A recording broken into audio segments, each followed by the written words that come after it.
ఒక వ్యక్తి పేరు 2 చోట్ల నమోదై ఉంటే లేదా బోగస్ ఓట్లు ఉన్నాయన్న అనుమానం ఉంటే ఎలాంటి చర్యలు తీసుకోవచ్చు? ఇదే మీకు అన్నట్టుగా 2 చోట్ల ఉండడానికి ఆస్కారం యాక్చువల్గా లేదు.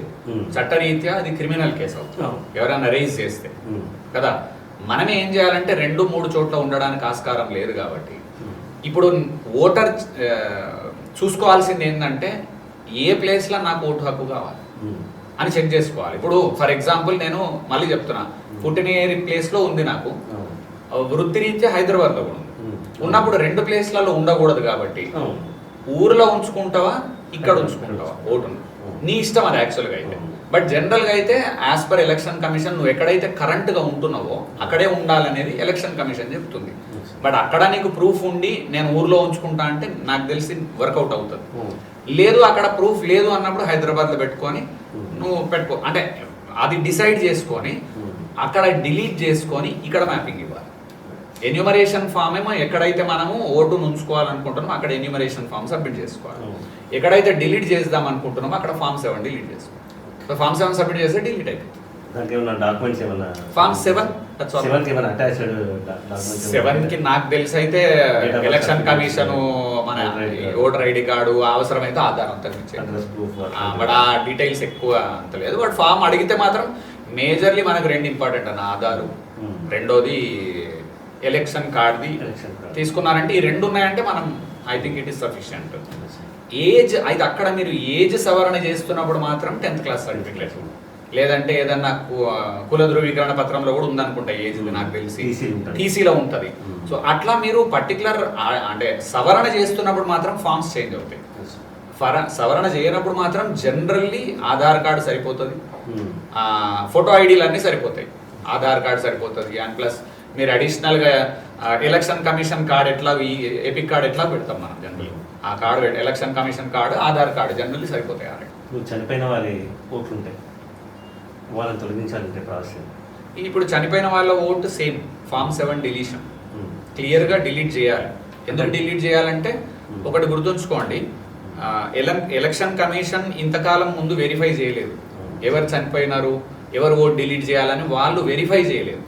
బట్ స్వచ్ఛందంగా వెళ్ళి డిలీట్ చేయించుకున్న వాళ్ళు చాలామంది ఉంటారు ఓటర్లు. ఇప్పుడు ఎవరెవరైతే ఆ డిలీషన్ చేయలేదో ఎన్యూమరేషన్ ఫామ్ ఫిల్అప్ చేయం కదా, ఆటోమేటికల్లీ డిలీట్ అయిపోతుంది. If you are not giving an enumeration form, నువ్వు ఇస్తానా వాళ్ళు తీసుకోరు కాబట్టి బిఎల్ఏకు ఇవ్వాలి కదా, బిఎల్ఓకి ఎవరు ఉన్నారు ఎవరు ఏందనేది కావాలి.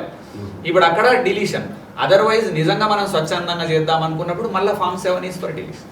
ఫామ్ 7 ఇచ్చి డిలీట్ చేయొచ్చు, ఎన్యూమరేషన్ ఇవ్వకుండా అయిపోతుంది. ఇప్పుడు ఒక్క ఓటర్ ఇక్కడ గుర్తుంచుకోవాల్సింది ఏంటంటే ఎన్యూమరేషన్ ఫామ్ ఎవరెవరైతే సబ్మిట్ చేస్తలేరో వాళ్ళ ఓటు ఆటోమేటిక్గా రాదు.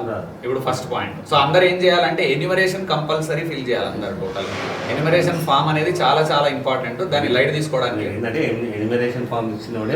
ఉంటారు ఓటర్ అయిపోతాడు. ఎన్యూమరేషన్ ఫామ్ ఇవ్వలేదు మరి ఎట్లా, నేను వచ్చినప్పుడు వాళ్ళు వచ్చినప్పుడు నేను లేనంటే 3 సార్లు వస్తారు ఇంటికి. ఎన్యూమరేషన్ ఫామ్ తీసుకొని బిఎల్ఓ 3 సార్లు వస్తాడు. 3 సార్లు లేకుంటే అబ్సెంట్ అని రాస్తాడు. అబ్సెంట్ మీనింగ్ ఏంది, నువ్వు షిఫ్ట్ అయిపోయి ఉండొచ్చు.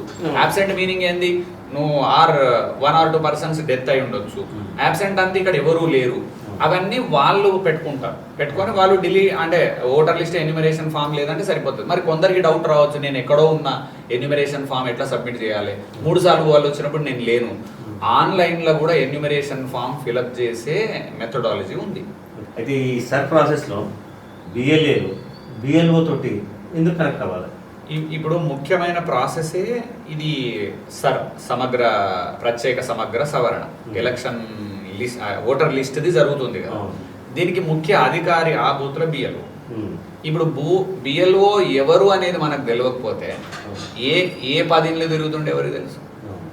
ఇప్పుడు ఆయనతోనే అనుసంధానములు ఉంటేనే కదా ఇవాళ ఏ 15 ఇండ్ల పోతుండు, రే 15 ఇండ్ల పోతుండు, ఏ పర్టికులర్ కాలనీలో ఏ వీధిలో తిరుగుతున్నాడు అనే క్లారిటీ లేకుంటే మనం ఎట్లా తిరుగుతాం ఆయనతో? పొద్దున్న లేస్తే అన్న గుడ్ మార్నింగ్ అన్న, ఎక్కడున్నావు అన్న, ఇవాళ ఏ 10 ఇండ్లు తిరుగుతున్నాం అన్న మనం అని అడగాల్సిన బాధ్యత బిఎల్ఏది. బిఎల్ఏ అడిగి వెళ్ళి బిఎల్ఓతో, అందుకని ఏంటంటే బిఎల్ఓతో ముందు కనెక్ట్ అవ్వాలి మనం.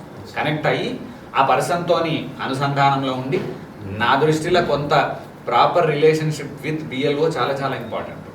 అప్పుడు అదొకటి. రెండేమైతే తెలుసా, ఏమన్నా ఇష్యూ ఉందనుకోండి, చిన్న చిన్న ఇష్యూలు అయినాయి, ఈ పర్సన్ లేడు మళ్ళీ వస్తాడు, మనం చెప్పుకోవాలి కదా బిఎల్ఓకి, అన్న వస్తాడన్నా మనోడే అన్న ఓటరు, నేను మళ్ళీ కల్పిస్తానా నీకు, లేకపోతే రేపు వస్తాడన్నా నేను ఎన్యూమరేషన్ ఫామ్ నేను ఫిలప్ చేస్తానా. బిఎల్ఓతోని పర్ఫెక్ట్గా బిఎల్ఏ అనుసంధానంలో లేకపోతే ఈ మొత్తం ప్రాసెస్లో అసలు పర్ఫెక్ట్గా వెళ్ళనే వెళ్ళదు అసలు నా దృష్టిలో. అందుకని ఫస్ట్ పాయింట్ బిఎల్ఏ చేయాల్సింది ఆ బిఎల్ఓ ఎవరు, ఆయన ఫోన్ నెంబర్ ఏంది, ఆయనను కలిసి ఒకసారి ఫోన్లో మాట్లాడి అన్న నేను ఫలానా పార్టీ నుంచి బిఎల్ఏను, అపాయింటెడ్ బిఎల్ఏను, మీరు ఎప్పుడు వెళ్ళినా కూడా నేను వస్తాను మీతో అని మీరు నాకు ఒక మెసేజ్ డ్రాప్ చేసినా సరే, నన్ను ఫోన్ చేయమన్నా సరే